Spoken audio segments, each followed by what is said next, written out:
siervo al agua va.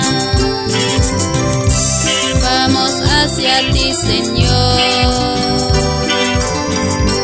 pues de ti tenemos sed, fuente del eterno amor. Caminamos hacia ti con alegres cánticos. Hoy venimos a tu altar, hoy venimos a tu altar para amarte más, Señor. Quien escucha mi gemir, dice: ¿dónde está tu Dios? El Señor se encuentra aquí, en la voz del júbilo.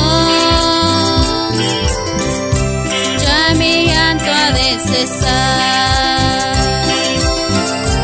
el Señor es Salvador.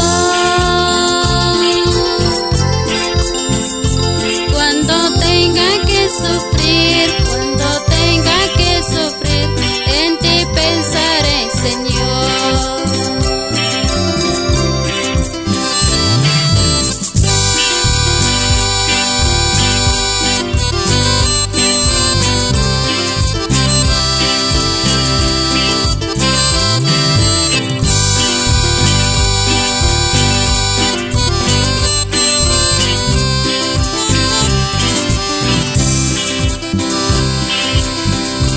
Gloria al Padre eterno, gloria al Hijo Redentor.